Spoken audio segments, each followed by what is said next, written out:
baca catatan medis pasien, dia riwayatnya apa, dia postpartum apa post SC gitu. Jangan kamu bilang, Bu ini habis SC ya Bu, ternyata pasien tumor. Oh no. Iya. Bisa loh. Dengan kan tanya, Bu ini habis ngapain? Habis operasi apa sesar? Operasi apa normal biasanya kan kayak gitu. Menjalankan tujuan pemeriksaan kepada pasien. Meminta pasien berbaring terlentang. Jadi untuk pemeriksaan itu tetap idealnya pasiennya tetap disuruh tidur. Karena apa? Karena banyak pasien kalau mama sudah bisa duduk, sudah bisa jalan, itu kan biasanya dia akan turun dari bed, ya kan? Pasti nanti ada visinya ya udah nggak diperiksa apa-apa, padahal pasien mau pulang. Jadi tetap pasien diminta untuk tiduran, kita cek keseluruhan pasiennya. Terus menanyakan keluhan pasien, jadi ditanyakan keluhan utamanya apa, Bu yang dikeluhkan apa, apakah masih nyeri jahitannya, apakah lemes, apakah ada keluhan lain, pandangan kabur, pusing atau apapun itu. Terus habis itu karena kita di objek, walaupun kita sudah mengeluarkan bayinya, jangan tidak care sama bayinya, jadi tetap tanyakan kondisi bayinya bagaimana. Contoh, kita kan nggak mungkin menemui persalinan itu bayinya baik-baik saja. Bisa jadi bayinya itu dirawat di NICU atau dipicu kayak gitu-gitu kan. Jadi tanyakan, karena apa, nanti ada hubungannya sama Anda mengambil keputusan pasiennya kontrol kapan, pasiennya dipulangin kapan, edukasi laktasinya bagaimana, itu ada hubungannya sama sampai ke psikis pasiennya. Contoh pasien PEB, dia tensinya kok cek kok tensinya memang naik terus ya, kenapa ya? Oh ternyata bayinya baru meninggal. Oh bayinya ternyata memang masih di NICU menggunakan ventilator. Kelihatannya simple, kelihatannya kayak ya sudahlah kayak gitu, tapi itu akan berpengaruh banget sama ibunya. Karena dengan pasien PEB, kalau tensinya masih tinggi terus nggak bisa turun-turun, otomatis ibunya itu akan masih kemungkinan muncul tanda-tanda impending lagi yang sampai ke kejang kayak gitu ya. Terus habis itu kita ngecek, setelah kita tanyakan semua keluhan ibunya. Contoh kayak gini, ibunya habis operasi tapi ternyata ibunya ada batuknya yang benar-benar mengkel banget. Nah itu yang Anda harus care. Oh kok dia masih ada batuk ya, kira-kira batuknya kenapa ya, kira-kira caranya gimana aku bisa mensupresi batuknya ya. Karena apa, dengan dia post SC kan dia ada luka toh yang benar-benar dia dijahit lapis demi lapis. Kalau sama dia batuk, tekanan intraabdomennya meningkat nggak? Meningkat. Nah terus nanti tiba-tiba jahitannya brodol bisa gitu. Jadi sesimpel batuk pun itu juga harus diperhatikan, gimana caranya pasien tidak batuk gitu ya. Terus habis itu kita cek kondisi pasiennya, KU-nya gimana, terus kesadarannya gimana, penampilannya dia kelihatan depresif nggak. Ingat, postpartum itu identik dengan ibu yang baby blues di awal-awal post kelahiran, benar nggak? Awal-awal kayak udah nggak kepikiran bayinya toh, tapi kepikiran dari sana sini, dari keluarganya yang nggak boleh inilah, nggak boleh itulah, nanti suaminya ginilah kayak gitu, nanti aku harus makan apalah kayak gitu, kok asiku nggak keluar kenapa, kok anaknya ini rewel terus, aku harus bergadang malam-malam tapi paginya nggak boleh tidur sama ibu, katakanlah kayak gitu. Jadi memang tugasnya Anda untuk merawat postpartum adalah menjawab semua mitos-mitos yang ada di kepala ibu dan harus mengedukasi keluarganya. Bu, ini tuh mitos, yang benar tuh ini. Gimana menciptakan ibunya ini sehat fisik maupun mental. Katakanlah, Dok katanya nggak boleh tidur kalau pagi-pagi sampai nanti duhur, nanti darahnya naik. Kayak gitu. Tidur sore nggak boleh. Sedangkan yang kita harus edukasi kan boleh tidur kapanpun boleh. Karena apa? Karena memang malam itu adalah jadwalnya kita bergadang untuk menyusui adik. Dan memang jamnya adiknya tuh kalau malam pasti bangun. Kayak gitu, bayangin kalau mama dia malam nggak bisa tidur, pagi harus tetap ngurusi adiknya. Ya apa gimana nggak baby blues? Dia hidupnya cuma yang katakanlah ya kayak kita semua udah terbiasa kegiatan di luar, tiba-tiba kita harus menghadapi adiknya bersama adiknya 24 jam di rumah tok, di kamar tok, nggak ngapa-ngapain, nggak kemana-mana, kan masih akan jadi stresor tersendiri kayak gitu. Dan ingat juga karena memang hormon-hormon yang mengeluarkan sensitivitas perempuan yang progesteronnya awalnya naik tiba-tiba turun jelek, kan jadi kayak bener-bener kalian mens aja itu kan udah nggak enak banget kan, perasaannya udah disentuh dikit udah kayak makan orang kan ibaratnya. Apalagi ini pos melahirkan udah perasaannya campur aduk, badannya udah nggak enak semua, belum ngurusi anaknya, belum dia harus pulih sendiri. Itu yang benar-benar Anda harus perhatikan kayak gitu, benar-benar edukasi ke keluarganya. Ini tolong diperhatikan ibunya juga, jangan anaknya toh, ibunya ini juga perlu diperhatikan. Jangan dikasih pekerjaan yang berat-berat dulu, banyak istirahatnya, banyak makanan yang bergizi, terutama masalah makanan.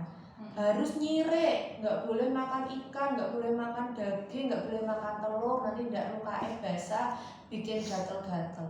Bahkan kita harus edukasi itu ternyata salah, justru harus makan protein yang tinggi. Protein tinggi dari mana? Dari ikan, dari dari sayuran, dari daging, semua telur, semua itu untuk lukanya biar cepat sembuh, kualitas asinya bagus. Dan untuk sayur-sayuran hijau itu untuk meningkatkan produksi asinya. Bahkan Anda harus mengedukasi untuk manajemen laktasi. Gimana caranya laktasinya ini lancar, produksinya banyak. Laktasi itu identik sama hormon apa? Prolaktin yang akan menghasilkan. Sebelum prolaktin dia akan menghasilkan hormon apa? Oksitosin. Padahal oksitosin itu didapatkan dari apa? Dari apa? Oksitosin itu dari ibu yang rileks, dari ibu yang bahagia. Bahkan sampai kita tuh disarankan untuk memijat oksitosin. Pijat oksitosin itu pun yang disarankan yang melakukan adalah pasangannya sendiri. Itu sebagai support, bentuk support untuk ke pasangan menghasilkan hormon alami oksitosin biar prolaktinnya melimpah, asinya melimpah. Tidak hanya ya wis lah aku kerja sebenarnya aku seneng kok ke support, yang penting aku bisa beliin ASI booster yang mahal, kan enggak. Tapi itu semua ditunjang. Gimana caranya oksitosinnya melimpah dengan cara ibunya bahagia. Intinya itu. Makanya kenapa ASI booster makanan, apa hubungannya makanan enak sama ASI booster? Ya mungkin dengan ibunya makan makanan yang enak jadi dia happy, ASI boosternya bagus. Itu kayak gitu ya. Terus meminta pasien membuka main tidak ya? Nah, Anda tetap cek biasa, TTV biasa, dipastikan aman. Dicek jangan lupa anemis apa enggak, karena dia trimester 3 kan memang identik dengan anemis. Postpartum pasti dia juga anemis, apalagi habis mengeluarkan darah banyak. Dicek anemisnya apa enggak. Kalau memang kok kayak anemis banget ya udah dicek DR ulang, darah rutin dicek. Kalau memang dia masih bagus, masih di atas 8 ya sudah, berarti masih cukup dengan dia TKTP atau dia tinggi protein. Ya, tinggi kalori, tinggi protein. Tapi kalau memang di bawah 8, oh ya udah berarti transfusi. Tapi kalau di atas 8 sampai 10 sebisa mungkin tetap Anda kasihkan tablet tambah darah kayak gitu. Nah, terus Anda cek memeriksa payudara. Kenapa sih harus dicek payudara? Kebanyakan ibu, apalagi ibu yang kehamilan pertama, pasti dia nggak tahu ini tuh nyusu terus tapi kok nggak keluar ya dok. Dia merasa asinya belum keluar, padahal ketika kita pencet puting susunya, kita pencet secara perlahan, itu pasti sudah keluar kolesterolnya yang kuning-kuning walaupun cuma sedikit. Ingat, bayi itu hari pertama, hari kedua lambungnya masih seklereng, belum terlalu banyak membutuhkan ASI yang terlalu banyak. Tapi kenapa kok kita tetap edukasi ibunya, Bu tetap neteinnya tetap rutin tiap 2 jam. Biar apa? Untuk menstimulasi hormon-hormonnya ini, biar nanti lama-kelamaan produksi ASINya semakin meningkat. Karena Allah itu sudah menciptakan semakin hari semakin meningkat produksi ASINya sesuai kebutuhan adiknya. Jadi edukasi juga bayinya, ibu nggak perlu khawatir.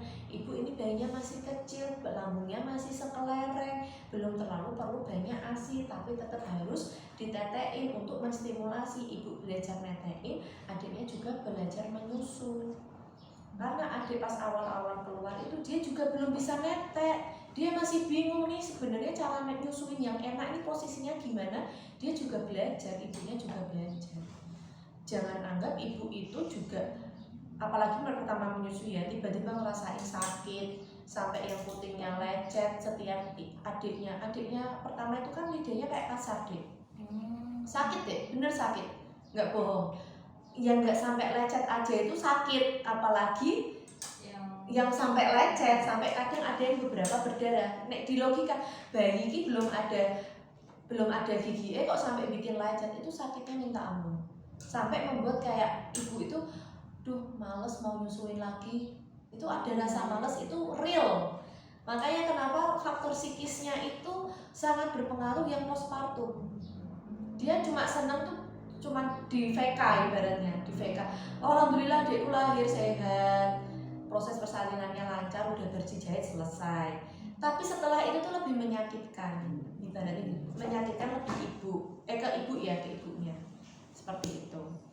Nah, terus Anda cek raba di bagian payudaranya, anget nggak, takutnya mastitis, kemerahan nggak, ada nyeri tekan apa enggak. Terus Anda masas apakah ada kayak prongkol-prongkol nggak, jangan-jangan dia galaktore atau yang menyumbat saluran ASINya. Itu kan kita harus cek. Oh, apakah kita perlu Bu nanti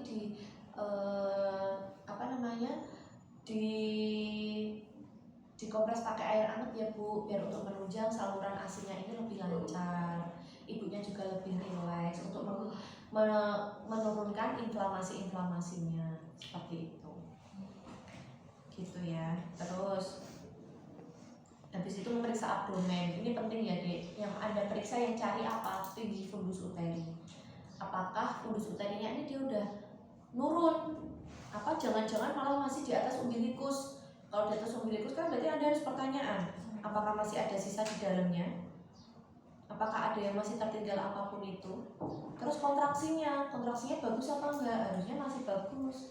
Dengan kontraksi bagus, perdarahan pervaginam akan sedikit gitu.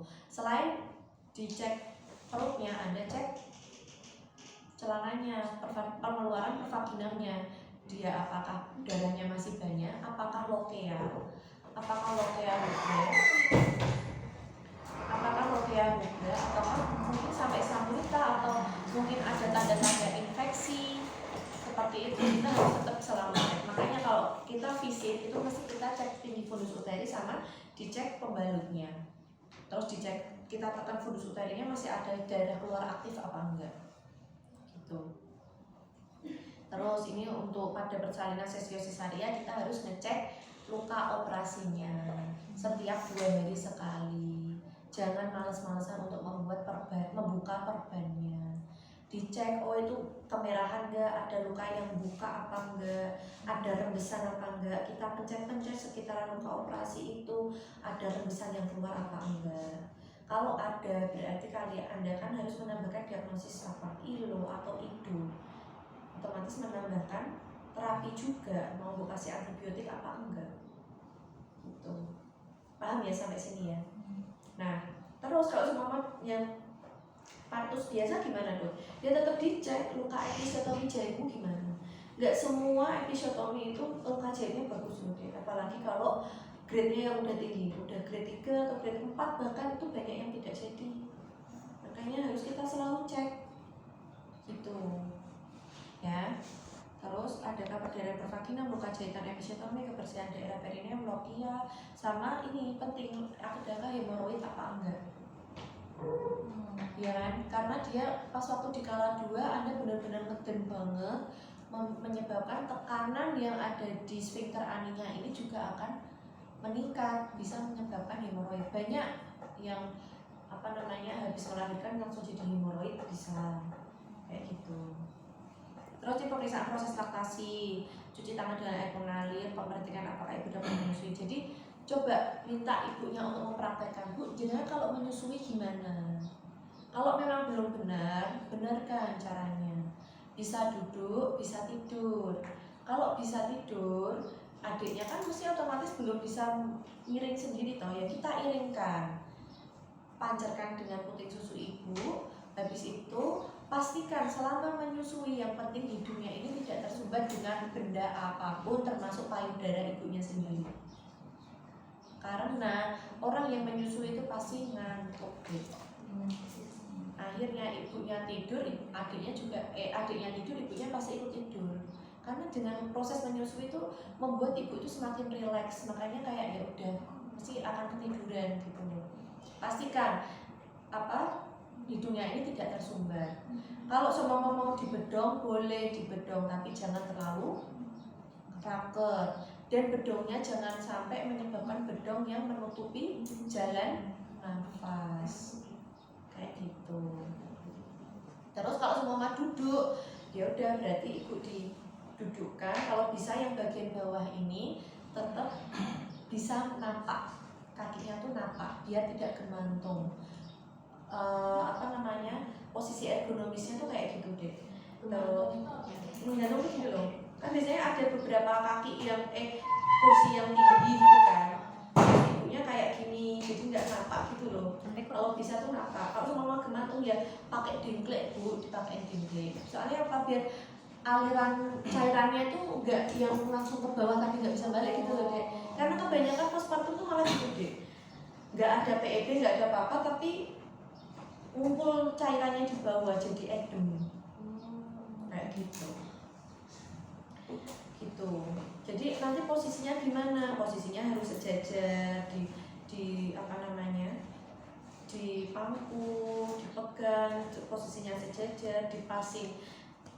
Bayi diarahin di puting ibu, karena bayi pas awal-awal lahir itu masih kayak refleks mencari puting itu masih ada banget deh. Jadi nggak yang langsung nyaplok gitu loh ibaratnya. Kayak masih cari-cari dulu gitu loh. Nah itu makanya aku bilang di awal persalinan ibunya belajar menyusui, adiknya juga adaptasi untuk cara menetek itu gimana. Nggak bisa yang langsung semuanya lancar gitu ya. Terus pemeriksaan penunjang ini tadi yang saya bilang dicek lab sesuai dengan indikasi aja. Kalau memang kok kayak tambah anemis banget tadi pas waktu persalinan, kok kayak perdarahannya banyak, ya udah dicek lab ulang nggak apa-apa. Tapi selama aman, nggak anemis, ibunya juga mau makan, nggak usah di lab juga nggak apa-apa. Membuat kesimpulan hasil pemeriksaan. Nah intinya itu dirangkum terus dijelaskan sama ibu. Nah untuk menyusui itu juga case by case ya Dek. Nggak semua orang, maksudnya jangan sampai Anda itu menjadi dokter yang gimana tuh Bu kok nggak ngasih ASI gitu. Kan ada kan beberapa kayak gitu. Maksudnya nggak harus dokter lah, nakes apapun atau mungkin orang lain pun, ini gimana sih kok nggak dikasih ASI gitu, kok males netein kayak gitu. Sebenarnya kan case by case. Ada ibu yang memang sudah berusaha untuk memberikan ASI, tapi memang ASInya seret, berat badan adiknya juga masih seret, terus memang mungkin butuh susu formula tambahan untuk meng-catch up baby-nya, itu ya nggak masalah gitu. Siapa sih ibu yang nggak pengen nyusuin, ibaratnya pengennya kan mau ASInya lancar melimpah kayak gitu kan, yang bisa ditabung di kulkas kayak gitu kan. Tapi kan nggak semua orang bisa seperti itu. Udah ada orang yang sampai beli ASI booster semahal apapun tapi tetap produksinya segitu-gitu aja kayak gitu. Dan ASI itu sangat berpengaruh sama pikiran deh, pikiran sama menstruasi. Ketika pikirannya itu lagi amburadul, pasti ASInya seret. Dan kalau mau mens biasanya juga seret. Kayak gitu. Malah gampang ngasih support sebenarnya itu. nggak ada pikiran apapun gitu loh kalau support. Kalau ASI itu memang susah. Terus harus diedukasi juga ke pasangannya, benar-benar harus support system. Oh barangkali memang pasangannya LDR, iya nggak? Iya, Kan makanya kita tuh harus benar-benar memahami sosial kulturalnya ibunya gitu loh. Jangan-jangan memang mertuanya yang menuntut ini itu, yang masih kejawen ibaratnya, nggak boleh ini itu. Iya nggak, bener nggak? Masih kan banyak kan nanti, soalnya ada kan kayak sama mau kerja di Jawa gitu ya, masih banyak kental menemukan yang kayak gitu gitu loh deh. Masih sih. Nanti harus yang harus yang diudetin banget kayak gitu, yang mungkin membuat ibunya nggak nyaman kayak gitu ya. Sampai sekarang ada yang mau ditanyakan? Nggak mau nanya. Kan kadang-kadang tuh mama tuh suka pada bilang kayak ini putihnya lecet, terus abis itu tuh karena masih kadang-kadang tuh suka ada ASI yang netes gitu kan dok, kalau misalkan payudaranya penuh, nah jadi tuh makin parah lukanya. Kalau kayak gitu tuh ditanganinnya gimana tuh? Tetap disusuin. Betul. Ya, memang sakit tapi tetap disusuin. Selama dia tidak infeksi, abses, itu masih bisa. Mastitis pun itu masih bisa. Teorinya mastitis itu masih bisa, kecuali kalau udah abses nggak boleh. Tapi yang mungkin bisa diistirahatkan, maksudnya gini, payudara kan 2. Kalau salah satunya memang lagi sakit, tetap disusuin, tapi jarang, lebih sering di sini. Soalnya gini dek, semakin tidak sering disusuin, semakin produksinya turun. Itu pasti. Gitu, daripada nanti produksinya turun, ya lebih baik itu. Oh ya contoh, Anda harus memikirkan seumpama ini dia ibunya terkena sakit infeksi, contoh kayak HIV, hepatitis, apakah adiknya boleh minum? Tergantung inian obat itu. Kalau HIV apakah ARV-nya lagi tidak terdeteksi atau enggak? Ada teori yang menyebutkan kalau HIV itu tetap lebih baik sufor. Iya, itu juga ada. Dulu kan pernah. Karena gini, kalau seumpama Anda memberikan ASI itu sebenarnya boleh, tapi Anda harus yakin kalau anak itu dapat full ASI, nggak pernah dapat yang lain selama proses menyusui 6 bulan. Karena apa? Kalau seumpama Anda masuk ASI terus tiba-tiba masuk sufor, enggak, yang luka itu adalah di bagian lambung. Ini aku dari dosenku yang veto maternal ya, dari dokter Robert, itu bisa menimbulkan, nggak harus yang luka sih, maksudnya kayak erosi gitu loh, erosi yang di bagian. Nah erosi kan nggak harus nggak harus yang luka besar ya, laserasi lah, ya paling titik laserasi dan minimal di bagian epitel lambungnya itu.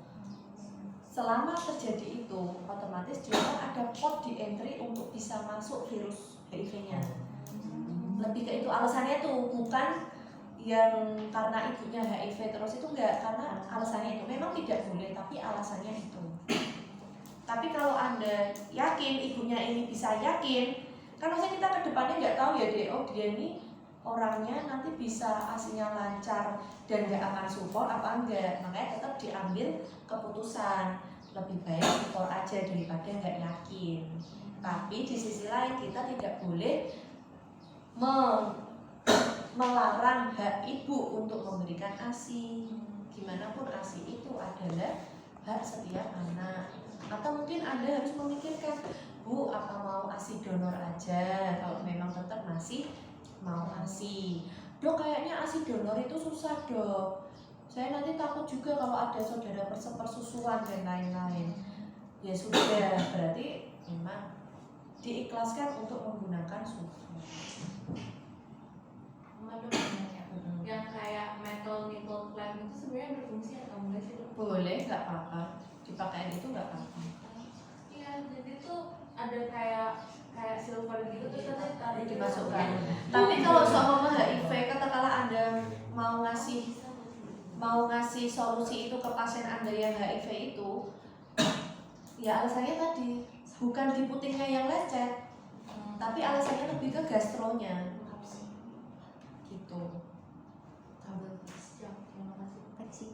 Nggak ada. Ya, Mau nanya dok, kan saya pernah lihat di TikTok tuh kalau misalkan ibu yang sedang masih kadang tuh gak bisa keluar, kayak ada yang nyangkut kayak semacam batu kecil yang sampai ibunya tuh tersiksa banget. Nah itu gimana dok edukasinya?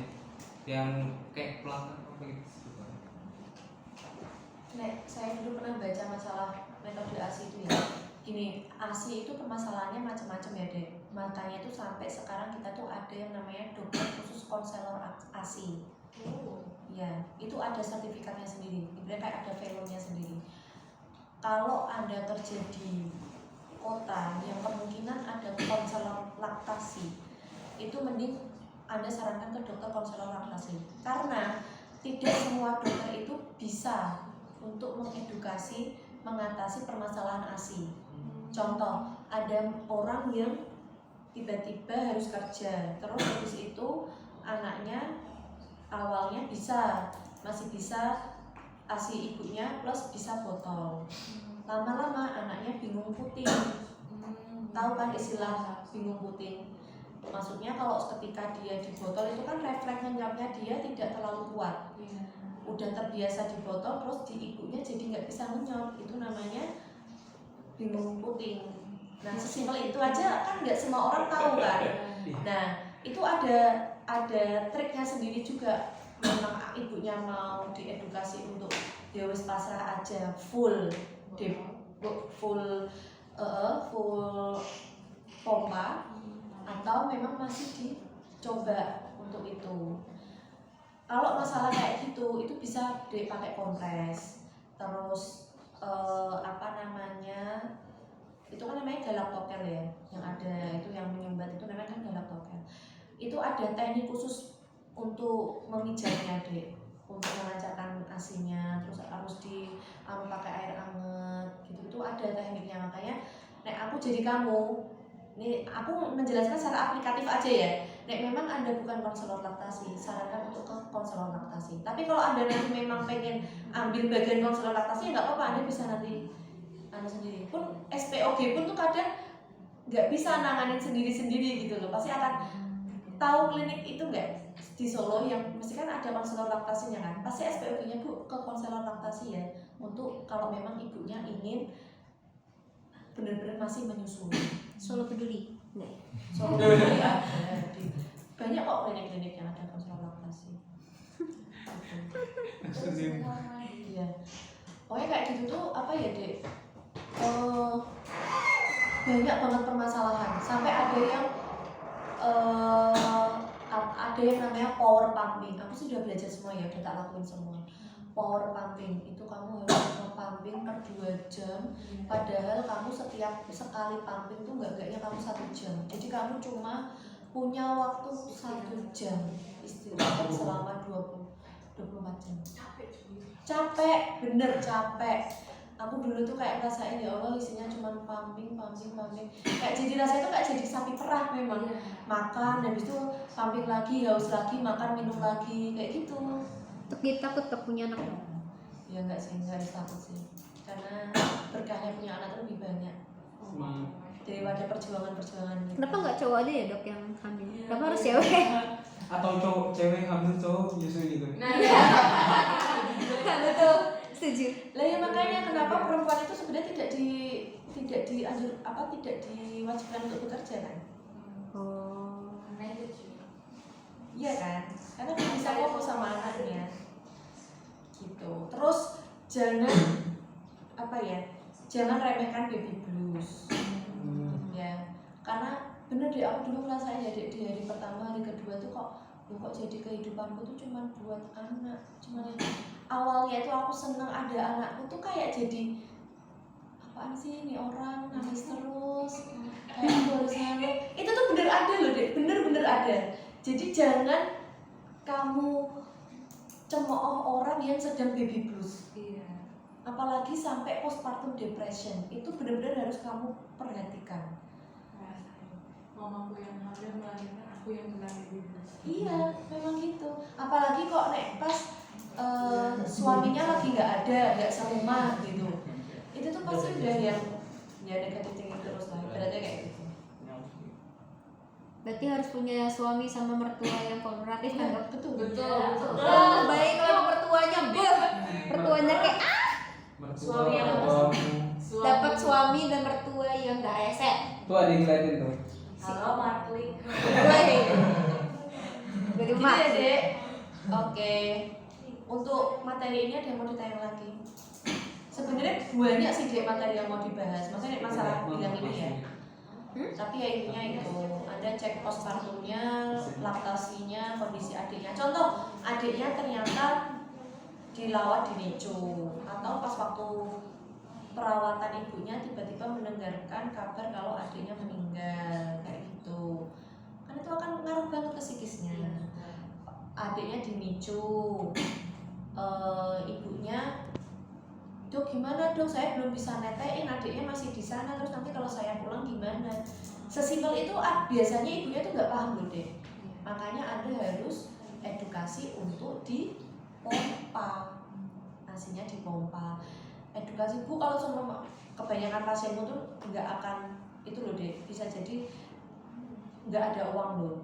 Maksudnya uangnya tuh udah yang buat lain-lain. Orang melahirkan akikah, baju-baju, perlengkapan bayi, bahkan kamu ngasih kado katakanlah perlengkapan mandi, itu kan biasanya banyak ngasih gitu ya. 1 tahun kita nggak beli itu udah alhamdulillah loh, karena dari kado-kado itu kan ibaratnya. Apalagi untuk mikirin apa namanya alat pumping ya, kalau sama elektronik ya kayaknya harganya udah mau 1 juta. Kan ada beberapa orang yang ya udahlah aku beli manual harganya 50.000 toh. Nah itu berarti kan Anda harus edukasi, oh memang harus di pumping bu. Nantinya Pak beli yang manual nggak apa-apa, caranya seperti ini bu. Kayak gitu. Iya. Berarti edukasi juga kalau suaminya nggak boleh ngerokok ya dok ya? Iya dong. Ngerokok, nge-vape, Iya pasti. nge-vape apalagi, anti itu sama cowok. Soalnya kalau seumpama ngerokok itu kan pernah dulu ya sih dia, kalau seumpama orang yang merokok itu tuh nikotinnya kan nempel di tubuh kan. Katakanlah kamu udah mandi, kamu udah ganti baju, udah sampai keramas pun itu masih nempel di dalam tubuh. Ketika nanti bapaknya itu gendong anaknya kan udah langsung ke anaknya kan, dan udah pasti pneumonia. Rata-rata orang tuh kalau dia sama perokok pasti pneumonia kok. Kalau bapaknya merokok atau ibunya merokok pasti pneumonia. Pasti itu. Parah. Walaupun nggak harus sampai yang berat ya. Tuh, nggak boleh. Tuh egois kalau nge-vape itu. Siapa Personal banget ya. Personal Egois. banget sih.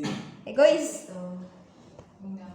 Padahal ini banyak banget loh dok yang bilang kayak gini. Padahal kalau vape itu nggak seberapa parah kayak rokok, soalnya baunya tuh nggak kayak rokok. Terus dalam hatiku kayak alah, rikit. Sebenarnya sama aja, sebenarnya sama-sama mengandung nikotinnya itu kan. Apalagi sampai kecanduan. Nah, aku yang bukan bayi aja kalau mencium bau asap itu sakit tahu paru-parunya. Apalagi yang tiap hari aku terus ketemu sama orangnya, ngobrol sama aku, dia nyebat, bukan nyebat, maksudnya nge-vape. Gini. Kamu puff lagi gak usah ya, tak kicep mulutmu. Dah, yang ini ada mau ditanyakan? Jelas ya? Winda dok katanya. Tidak sampai berapa. Ini nanti kalau sama keluar OSCE berarti tinggal ngapalin checklist aja ya. Oke. Yeay. Udah, lanjut. Oh, bisa dengar. Satu lagi. Baru ye. Masih ada kak? Ke ginekologi kan guys. Iya. Saya suruh. Aduh, kaget. Kenapa? Mau jatuh. Ayo. Dua anaknya lagi ki.